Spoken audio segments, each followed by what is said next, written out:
estamos en uno de esos lugares de Soria que respira cultura, como es el Casino, donde semana tras semana se realizan presentaciones, conciertos, todo lo relacionado con esta faceta tan bonita de nuestra cultura. Carmelo Romero, ¿qué tal? Muy buenas tardes. Hola, buenas tardes. Bueno, en este caso ha tocado la presentación de su libro, El fin de un mundo. Sí, además este es un escenario que me es muy familiar, ¿no? Porque aquí ya llevo unas cuantas, y bien o de libros míos o de otras personas, ¿no? Y además quiero aprovechar para decir que me gusta mucho que precisamente el Casino haya recuperado desde hace ya un tiempo, desde hace bastante tiempo, pues parte de aquella gran actividad cultural que hubo sobre todo aquí en la Soria del primer tercio del siglo pasado, del siglo XX.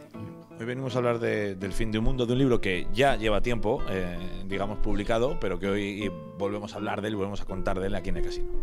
Sí, bueno, lo publiqué hace 3 meses, o sea, a 1 de abril, con lo cual ya lleva pues un cierto recorrido. Lo que pasa es que todavía no lo había podido presentar en Soria, entre otras cosas porque he estado, bueno, y todavía sigo ahí, que me fracturé la pelvis en ese día que nevó en Soria. Ahora ya hay que hablar del día que nevó, ¿no? Y que se mantuvieron los hielos, y entonces que vine ahí con unos cuantos amigos y me fracturé la pelvis y el amor propio, porque la mayor parte de los amigos eran del sur, o sea, unos de Cádiz, bueno, también algunos del norte que no habían visto, yo creo, hielo en su vida, ¿no? O casi. Y el que se cae y se fractura es el soriano, con lo cual el amor propio también me quedó lastimado. Hablando de que ahora, por ejemplo, el día que nieva en Soria, decimos ha nevado un día en Soria, viene bien para hablar del fin de un mundo, ¿no? Que habla de esa vida rural, del paso del tiempo y de cómo van cambiando las cosas a través de la visita precisamente de una persona de ciudad a un pueblo. Exacto, sí.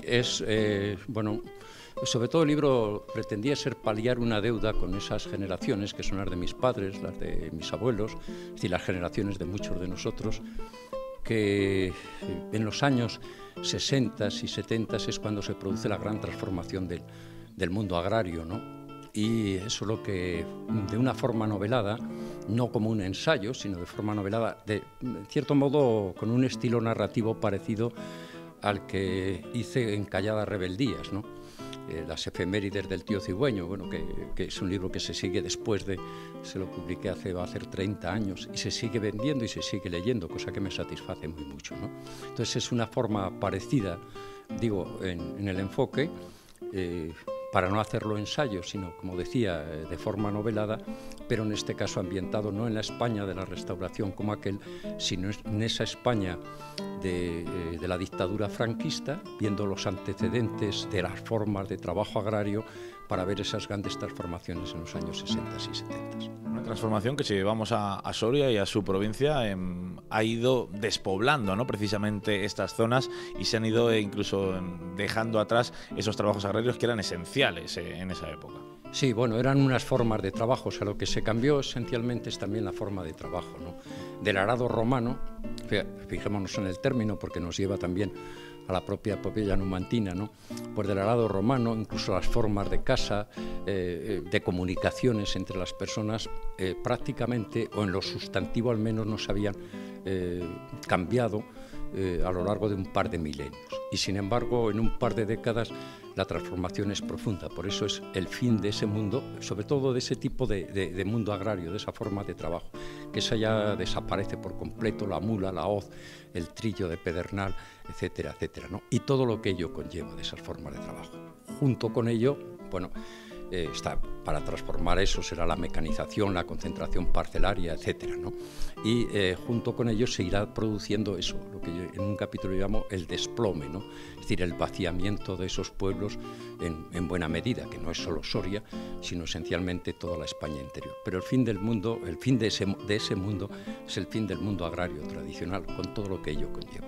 Me gusta la premisa de que alguien de ciudad visite a ese pueblo, ¿no? Y que, hablando por ejemplo del arado romano, del trillo, que son términos que precisamente mucha gente en ciudad incluso todavía desconozca a día de hoy.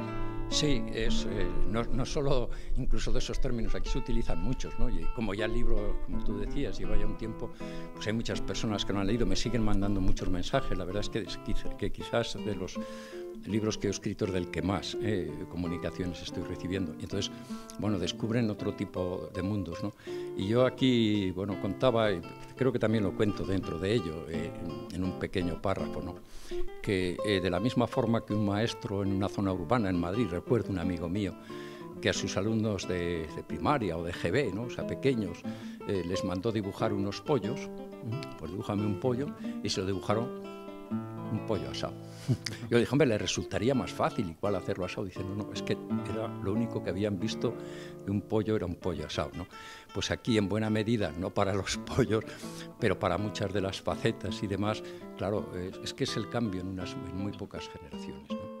Y parece muy difícil recuperarlo, ¿no? Y mantenerlo, y que esas nuevas generaciones conozcan la importancia agraria y la importancia de las labores que se realizaban en los municipios hace 60, 70 años.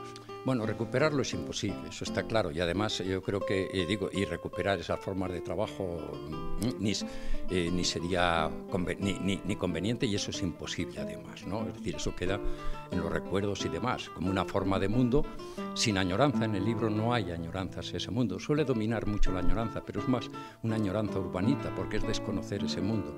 Y yo creo que fundamentalmente ese tipo de vida que ya has pasado, lo que necesita es comprensión y respeto, no añoranza.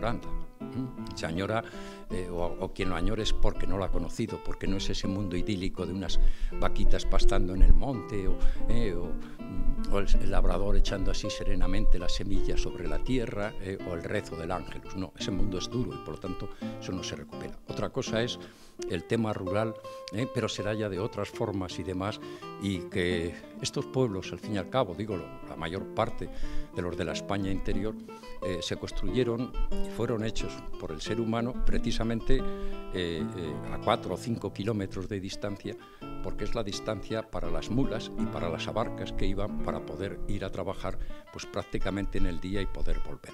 Entonces ese tipo de pueblos ya no tiene ese tipo de sentido, porque lógicamente toda la mecanización y todo lo que conlleva lo ha transformado profundamente. Sin añoranza, reitero, pero con profundo respeto.